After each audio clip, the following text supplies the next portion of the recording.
Você manda o seu currículo e ninguém te retorna? Você tem a impressão de que ninguém lê o que está escrito no seu currículo? Talvez você precise pensar no tipo de fonte que você usa e na cor que você usa para escrever o seu currículo. Pode parecer besteira, mas são dois fatores muito importantes para quem recebe o seu documento, para quem recebe o seu currículo. Isso influencia muito na leitura e no entendimento das informações.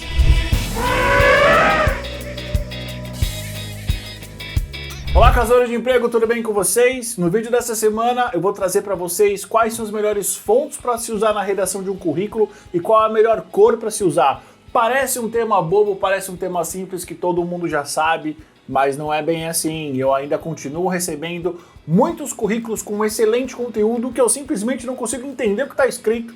E eu não consigo entender por quê? Porque é uma fonte mal escolhida e é uma cor que eu não consigo identificar e eu não consigo diferenciar uma letra da outra. Então o vídeo dessa semana é sobre isso. Fontes que devem ser usadas e qual é a melhor cor para o seu currículo. Vamos dar uma olhada quais são as melhores fontes para você usar no seu currículo e principalmente qual é a cor mais indicada. Muitas pessoas ainda me perguntam quais são as melhores fontes para se usar na redação dos currículos e qual é a melhor cor.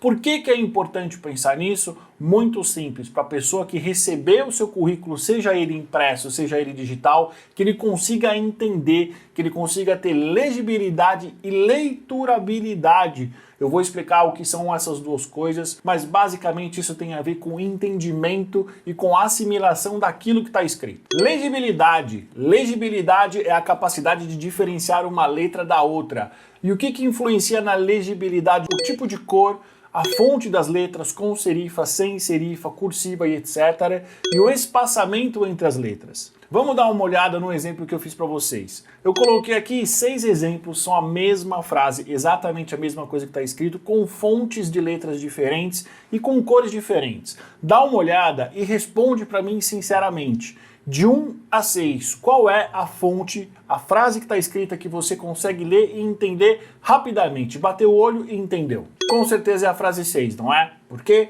Porque ela é uma frase que representa uma fonte ideal e uma cor ideal. E além disso tem um espaçamento que permite com que você entenda o que está escrito, o que a frase quer dizer, com que você assimile a informação. Agora eu vou falar sobre leiturabilidade. Leiturabilidade é a capacidade de absorver o que está escrito. E o que influencia na leiturabilidade? Espaçamento entre as linhas, espaçamento entre as palavras, uso de caixa alta e uso de caixa baixa. Da mesma maneira que eu preparei alguns exemplos de legibilidade, eu fiz aqui algumas frases de leiturabilidade.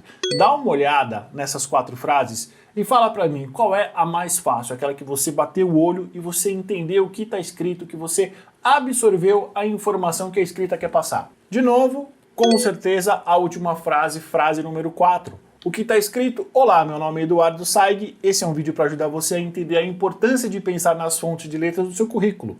Isso vai te ajudar a contar a sua história profissional de maneira que chame a atenção de recrutadores e selecionadores. Percebe como não só o tipo de letra, a fonte, a cor, o espaçamento, o uso de caixa alta e o uso de caixa baixa influenciam muito na absorção e no entendimento, na leitura de quem está recebendo o seu currículo, seja ele um currículo físico, seja ele um currículo digital.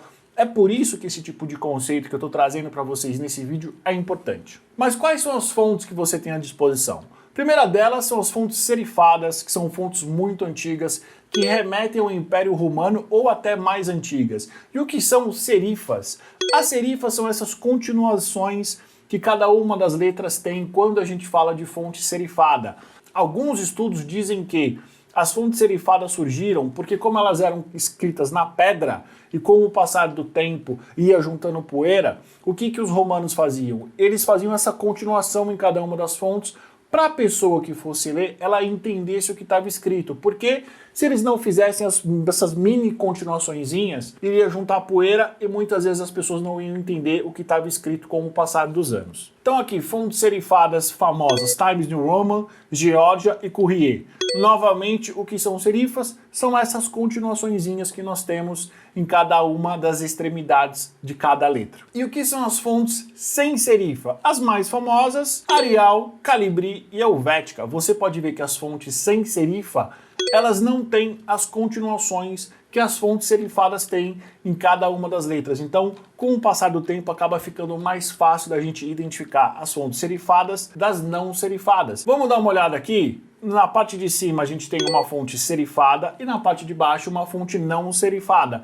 Perceba o seguinte, está escrito exatamente a mesma coisa, mas a gente consegue perceber que na fonte serifada a gente tem as continuações que eu falei em cada uma das letras, que são as serifas, e na parte de baixo você pode ver que a letra ela termina exatamente quando ela termina de ser escrita. Aqui fica muito fácil para a gente entender a diferença entre uma fonte com serifa e uma fonte sem serifa. Outros tipos de fontes que muitas pessoas usam, fontes manuais, que elas simulam as fontes escritas de mão, né, a famosa letra de mão, as fontes decorativas, que geralmente são fontes usadas para cartazes, para escritas curtas. Aqui tem muita gente que acha bacana escrever um currículo ou mesmo uma carta de apresentação, quando é usada. Já quero deixar aqui um parênteses, faz muito tempo que uma carta de apresentação ela deixou de ter importância. Tá? Principalmente pelo LinkedIn. O LinkedIn ele meio que bloqueou isso, ele deixou a carta de apresentação um pouco ultrapassada. Mas tem muita gente que ainda usa. Então tem muitas pessoas que ainda utilizam não só as fontes manuais ou cursivas para escrever cartas de apresentação, simulando uma letra de mão, ou mesmo pessoas que redigem currículo com esse tipo de fonte. Esse tipo de fonte é muito usada em convites de casamento, convites de festas, e geralmente são usadas para textos curtos. Porque você imagina você redigir um currículo inteiro nesse tipo de fonte, fonte cursiva, que simula uma escrita de mão, fica muito ruim. Então, evita isso se não for, por exemplo, para qualquer tipo de convite, para qualquer tipo de festividade, para textos curtos. Fonte decorativa nem se fala. Tem muita gente que acaba criando esses currículos decorativos, esses currículos criativos e utilizam esse tipo de fonte.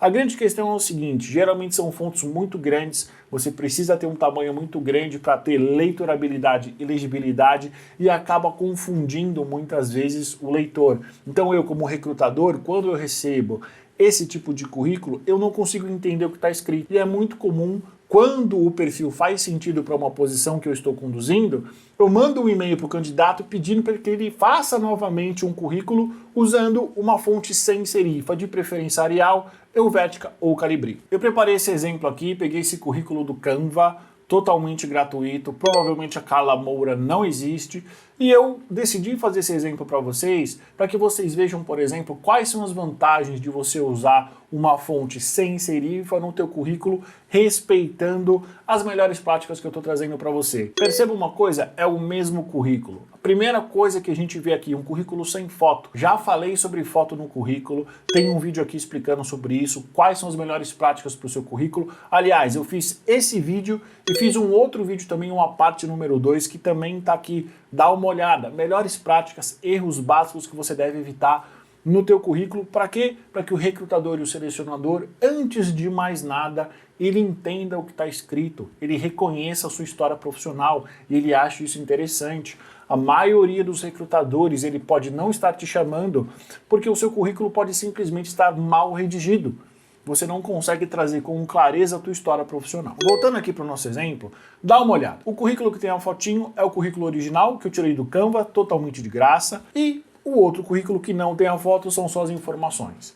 Você percebe que o currículo que não tem a foto, ele está muito mais limpo, ele está muito mais clean, a gente consegue entender de bate-pronto o que está escrito nele? Você pode ver que são as mesmas informações e perceba a quantidade de espaço livre que tem no currículo com foto e no currículo sem foto. Esse espaço livre pode ser usado para você trazer mais informações sobre a tua história profissional, sobre a tua carreira, sobre as suas experiências. Para você nunca mais errar, quais são as 3 fontes principais para a redação de um currículo? Arial, Helvética, Calibri. São fontes sem serifas que estão disponíveis em qualquer tipo de computador. Guarda isso num bilhetinho para você nunca mais errar. E por fim, qual é a cor ideal de escrita para um currículo? Preto, sempre preto. Não é azul escuro, não é azul marinho, não é vermelho, não é marrom. Sempre preto.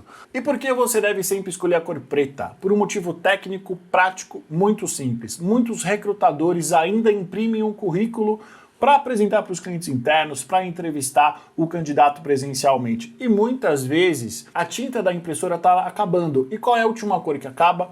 A cor preta. Então, se por um acaso, se você redigiu o seu currículo pensando numa tela pensando que o recrutador e o entrevistador, ele vai simplesmente entrevistar você olhando o teu currículo digital online, talvez você esteja enganado. Talvez ele precise imprimir o seu currículo e ali, por algum motivo, o toner está acabando, o toner que é o jato de tinta está acabando e o teu currículo, que poderia ser muito bem impresso em preto e branco, e ele está numa outra cor, está colorido, o seu currículo pode acabar sendo impresso com uma cor fraca, que o recrutador ele não consegue entender, ele não consegue ler. Por quê? Porque a fonte está apagando, porque não tinha tinta no toner. Então, evite esse tipo de erro. E a melhor coisa que você tem a fazer é sempre colocar uma fonte preta. Se por um acaso você quiser dar algum destaque, algum termo, alguma palavra do seu currículo, o que você pode fazer? Coloca em negrito. Mas aqui também eu preciso te dar um aviso sobre usar negrito. Não use ele muito, porque toda vez que você dá destaque a uma palavra, você deixa de dar destaque às outras. Então, muitas vezes, você acaba perdendo a atenção do entrevistador e do recrutador do seu currículo porque você está dando destaque para uma palavra enquanto ele deixa de dar atenção para outras palavras, e isso pode ser perigoso, porque muitas vezes o recrutador ele está buscando uma experiência, ele está buscando uma sinalização que você não sabe qual é. E esse foi o vídeo dessa semana, espero que vocês tenham gostado, um vídeo técnico, mas um vídeo muito útil. E ao contrário do que muita gente diz, o currículo não vai morrer, ele continua sendo bastante utilizado em todo tipo de processo seletivo. Se você tiver dúvida se você deve ter ou não um currículo ou um LinkedIn, dá uma olhada no vídeo que eu fiz aqui sobre isso, que eu explico muito bem quais são as diferenças e quando um é utilizado e quando o outro é utilizado durante o processo seletivo. Mais uma vez, muito obrigado pela sua audiência, deixe seus comentários aqui embaixo que eu vou ficar muito feliz de te responder e até semana que vem.